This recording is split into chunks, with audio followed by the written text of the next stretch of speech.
नमस्कार, मैं हूं वीके सिंह और वीके लाइव टीच में स्वागत है। दोस्तों, आप में से जिन लोगों का भी पैसा सहारा इंडिया में फंसा हुआ है या फिर अगर आप सहारा इंडिया के कार्यकर्ता हैं तो आप सभी के मुद्दे को एक बार फिर से लोकसभा में उठाने का कार्य किया गया है। हमारे एक माननीय सांसद महोदय महाबली सिंह, जो कि जेडीयू के सांसद हैं, बिहार के काराकाट संसदीय क्षेत्र से सांसद हैं, उन्होंने आप सभी के मुद्दे को यानी कि सहारा भुगतान के मुद्दे को एक बार फिर से लोकसभा में पुरजोर तरीके से उठाने का कार्य किया है। अगर आप सभी ने उनके बयान को अभी तक नहीं सुना होगा तो उनके पूरे वक्तव्य को अभी मैं इस वीडियो में आप सभी को सुनवाने वाले हैं। हमारे पास उस पूरे वक्तव्य का वीडियो इस वक्त मौजूद है, लेकिन अगर आप सभी ने उनके बयान को सुन लिया होगा, उन्होंने क्या कुछ लोकसभा में अपनी बातें रखी है, पूरी बयान को अगर आपने सुन लिया होगा, उस परिस्थिति में भी आप सभी के लिए और भी ये वीडियो ज़्यादा महत्वपूर्ण है, क्योंकि उनके बयान का इनसाइड स्टोरी क्या है, क्या कुछ बातें रखनी चाहिए थी लोकसभा के पटल पे, वो मैं इस वीडियो में आप सभी को बताने वाला हूं। तो वीडियो में एंड तक बिल्कुल बने रहिए। अगर अभी तक आपने हमारे चैनल को सब्सक्राइब नहीं किया होगा तो सब्सक्राइब जरूर कर लें और हमारी मेहनत और मोटिवेशन के लिए वीडियो को लाइक जरूर कर दीजिएगा। तो चलिए वीडियो में आगे बढ़ते हैं। सबसे पहले मैं उनके वक्तव्य को पूरा सुनाता हूं। आप सभी ने अगर नहीं सुना होगा तो उनके बयान को सुनिए, फिर इस बयान के पीछे का इनसाइड स्टोरी क्या है, क्या कुछ बातें रखनी चाहिए थी लोकसभा में, वो मैं इस वीडियो में आपको बताने वाला हूं, जो कि शायद अभी तक आपने और कहीं भी नहीं सुना होगा। तो चलिए वीडियो में सबसे पहले आपको उनके पूरे बयान को सुना देता हूं।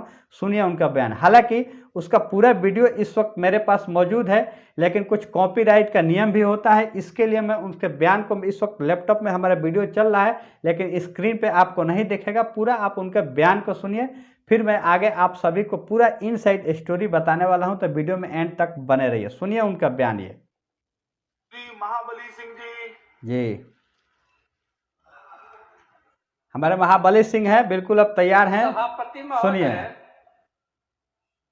सहारा समूह में जी देश के करोड़ों लोगों ने बिल्कुल सही बात। अपनी गाढ़ी कमाई के पैसा को बचत करके जी जी इन्वेस्ट किया था, जमा किया था महोदय।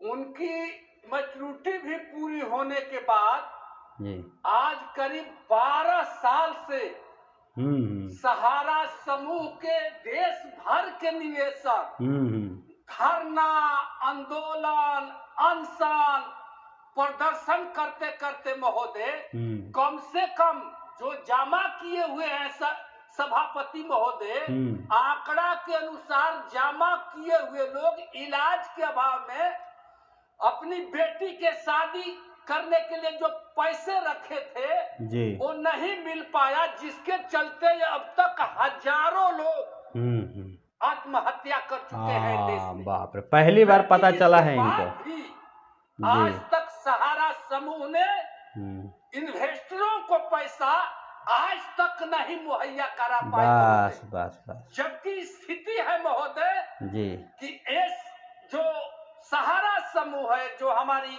सरकार है, इससे भी सुप्रीम कोर्ट सहारा के मामले में फंसी हुई है, और जो इस देश के सहारा समूह में जो निवेशकों ने पैसा किया, वो पैसे के अभाव में आज खाने बिना महोदय मर रहे हैं। इसलिए महोदय हम सरकार से आग्रह करना चाहते हैं कि देश के जो आम गरीब जनता है उसका क्या गुनाह है महोदय। उसने तो अपना पैसा जान करके इसलिए इन्वेस्ट किया था कि ये सरकार का एजेंसियां हैं, ये पैसा मेरा डूबेगा नहीं, लेकिन उन्हें आज ऐसा लग रहा है कि हमारी सरकार उन इन्वेस्टरों को पैसा दिलाने में अपने को असमर्थ साबित हो रही है, जिसके चलते आज बहुत बड़ी स्थिति दयनीय है। इसलिए हम सदन के माध्यम से सरकार से आग्रह करना चाहते हैं कि उन इन्वेस्टरों को, जहां तक सवाल है महोदय, मुझे जानकारी है कि सबसे ज्यादा इन्वेस्टर यूपी और बिहार के हैं, तो जहाँ यूपी के कम से कम महोदय, एक हाँ, मिनट, हाँ। बहुत गंभीर मामला है। अब बहुत गंभीर यूपी है। के कम से कम 85 लाख लोगों ने जी जी 2200 करोड़ रुपया इन्वेस्ट किया है। बिहार के 55 लाख लोगों ने 1500 करोड़ रुपया इन्वेस्ट किया है। इनमें से कितने लोग पैसे के अभाव में, इलाज के अभाव में दम तोड़ दिए महोदय। इसलिए हम सदन के माध्यम से सरकार से आग्रह करना चाहते हैं कि कुल काम, सब काम छोड़ करके सब छोड़ दीजिए।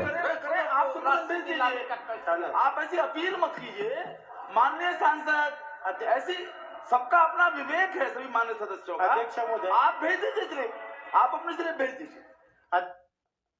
तो सुन लिया आपने उनके पूरे बयान को, कैसे उन्होंने लोकसभा में आप सभी के मुद्दे को एक बार फिर से उठाने का कार्य किया है। ये बहुत सराहनीय कदम है। हमारे चैनल की तरफ से बहुत बहुत बधाई कि आपने कम से कम सहारा भुगतान के मुद्दे को एक बार फिर से उठाने का कार्य किया है। आपको बहुत बहुत बधाई। लेकिन अब इस पूरे बयान का इनसाइड स्टोरी क्या है, क्या कुछ बातें रखनी चाहिए थी लोकसभा में, अब मैं आपको इस वीडियो में बताने वाला हूं। बहुत ही महत्वपूर्ण है, ये जानना आपको बहुत ज़रूरी है। उन्होंने जो अपनी बातें रखी, अपना प्रश्न रखा कि सहारा भुगतान किया जाए, सारे कार्य छोड़ करके सरकार लोगों का भुगतान करें, जो कि इस वक्त बेहद ज़रूरी है। बिल्कुल सही बात है, ज़रूरी है। लेकिन माननीय सांसद महोदय, आपको इस बात की जानकारी होनी चाहिए कि सहारा का मुद्दा सुप्रीम कोर्ट के अंतर्गत है इस वक्त कानूनी प्रक्रिया के तहत, और उसकी भुगतान की प्रक्रिया चल रही है एक कानून के तहत सुप्रीम कोर्ट के आदेश के अनुसार। अब आप इसको दूसरे ट्रैक पर क्यों ले जाने की कोशिश कर रहे हैं? आपसे निवेदन है कि कम से कम जिस ट्रैक पर इस वक्त भुगतान चल रहा है उस मुद्दे को आपने उठाने की कोशिश की होती। इस वक्त आपको सबसे ज़्यादा किस चीज़ की ज़रूरत है? आपको अपने सहारा रिफंड पोर्टल के माध्यम से जो भुगतान नहीं मिल रहा है, जो कुछ परेशानियां हो रही है इस वक्त, जैसे कि अधिकांशतः लोगों का आवेदन में जो डेफिशिएंसी कम्युनिकेटेड का मैसेज आया है, उस मुद्दे को इस लोकसभा के पटल पे उठाते कि करोड़ों निवेशक इस वक्त वर्तमान स्थिति में परेशान है, जिससे उनका भुगतान कुछ ही दिनों के अंदर में मिल जाता और आगे भी इससे भुगतान मिलने की एक उम्मीद रहती, जैसा कि माननीय गृह मंत्री ने भी कहा था। तो इस प्रकार के मुद्दे को शायद लोकसभा के पटल पे आपको उठाना चाहिए, जो इस वक्त वर्तमान परिस्थिति में निवेशक बंधु इस वक्त जिससे परेशान है। रिफंड पोर्टल के माध्यम से जो भुगतान की प्रक्रिया एक कानून के तहत भुगतान किया जा रहा है, उस मुद्दे को शायद उठाना जरूरी था। करोड़ों निवेशक इस वक्त डिफिशिएंसी कम्युनिकेटेड के मैसेज को लेकर के परेशान हैं। आप इस भुगतान की प्रक्रिया को आप एक दूसरे ट्रैक पे ले जाने की कोशिश कर रहे हैं, जो कि अभी कतई संभव नहीं है। सरकार ने ही खुद एक प्रयास किया, उसी के तहत माननीय सुप्रीम कोर्ट ने भी आदेश दिया।